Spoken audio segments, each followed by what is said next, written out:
Good morning, folks, and welcome to part 2 of Plane Fun Days 2020 here in beautiful Brasstown, North Carolina.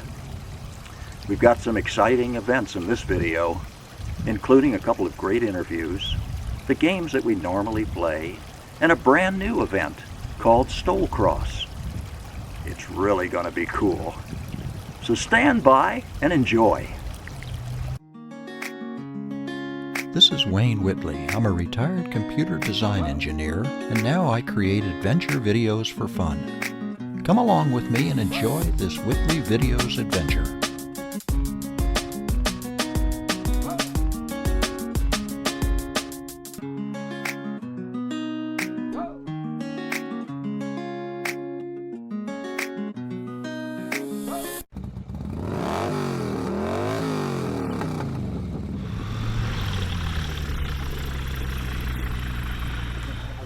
All right, here's the deal, Pickle.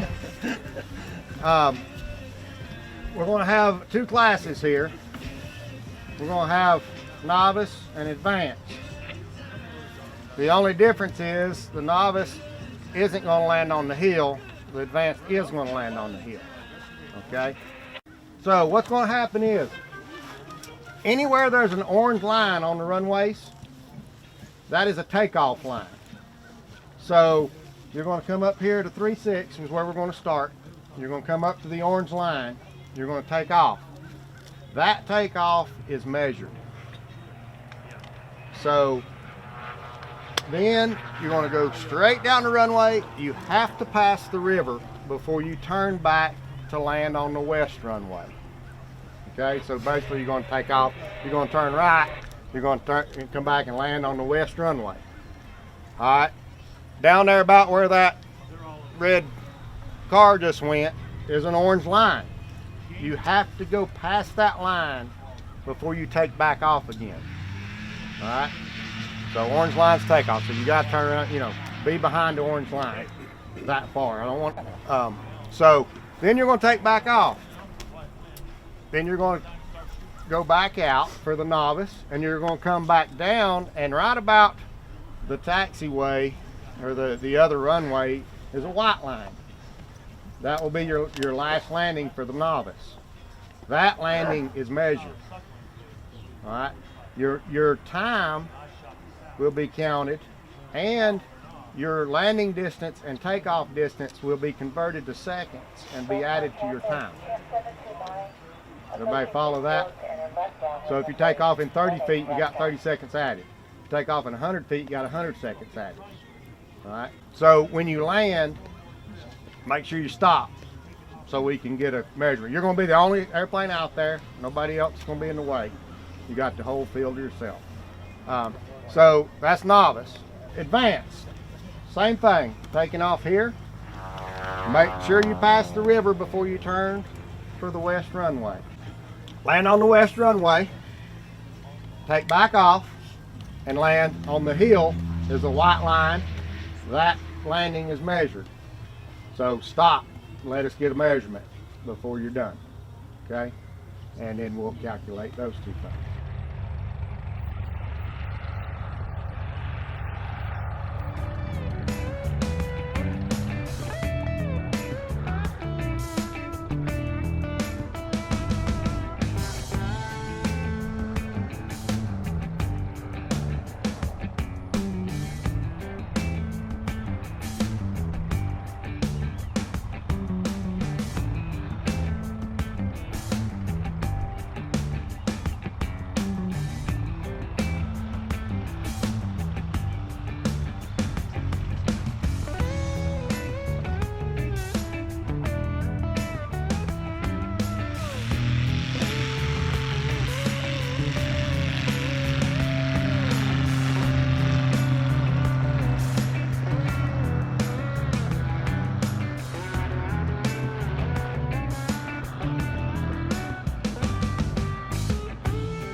My name is Gary Schmidt, and I came to this fly-in, Plane Fun Days, from Highlands, North Carolina, and had to fly over the mountains to get here.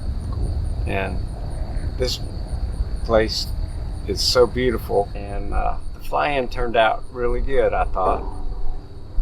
Billy Payne did a heck of a good job, as he always does. And I flew my Super STOL. It's got a Rotax 914 engine. So far it's doing really good. It's a Super STOL, a standard, not an XL. So it's the normal, it's the standard size fuselage. It's got the Rotax 914 on the nose, and I've got a Kato prop. It's got slats on the leading edge of the wing, and they come out between 40 and 60 miles an hour, depending on how slow you're going and how much angle of attack is on the wing. And both of those things have to happen for the slats to come out. So you may have one wing that the slats come out, and the other wing, they don't come out. And if they're not out, they don't need to be out. And look on top of the wing, we've got a thing called interceptors. And they're attached to the aileron, and they give you really good aileron control at slow speed and in windy conditions. I've put a flying tail on this thing, which is an option, and it's got flying surface on the top, and it's also got more flying wing design on the bottom, which basically in cruise flight lifts your tail up higher, so you basically have a better view out the front. And this is called the fence, and other than just looking cool, it really does have some function. It holds the air on the wing surface longer. Gotcha. Rudders, standard, typical rudder. I do have a trim tab on it just to kind of holds it a little straighter in cruise flight. It's got our standard landing gear and shocks. Pretty much it. Fantastic. Well, I thank you very much for taking the time for this interview. Sure. Take care, Gary. Okay.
Good morning. My name's Bob Tremblay. I'm from Lamoni, Iowa. Came down here in my Escalander, which is a hybrid between the Escapade and the Highlander just aircraft. And so it is everything a Highlander is, except it has a nose leg and it has a Escapade vertical stabilizer and rudder, and it has a Rotax 912 engine in here with a Kiev ground adjusted prop. Okay, I have the full Garmin stack with the smaller Garmin EFIS, and then their radio. So I have ADSB in and out, and I have as a backup on that my iPad, and it works very well on locals or long cross countries. One of the things I'm very pleased with is the excellent visibility. There's no other plane that I've ever seen that has the kind of visibility that this has. And I believe in flamping when I'm crossing, going across country, because sometimes I land out in places that don't have courtesy cars or don't have a comfortable pilot's lounge, so I sleep in my airplane. I just pull this seat out here. I have a quick release, and I pull this seat out. I've got a little pad that I put across here, and I sleep with my head in the back and my feet up here very comfortably. Well, I'm here at a beautiful day in Brasstown, North Carolina. It's probably the most idyllic setting for a fly-in that anybody could ever be at, based on the scenery. But the scenery is only half of a fly-in. The other half of a fly-in is the people and the airplanes. And the people at this fly-in, and Billy Payne in particular, that puts it on, is just hospitality personified. Southern hospitality at its best. So all of the pilots that come in here are interested in off-airport operations, and they're all interested in the kind of camaraderie that you can get from small groups that are out in the wilderness. So it's the best fly-in that I've ever been in, and I can't imagine how it could be any better.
Hi folks, I hope you enjoyed part 2 of Plane Fun Days 2020. If so, hit that like button, subscribe if you haven't, and you know I always appreciate your comments. Until next time, take care and keep safe.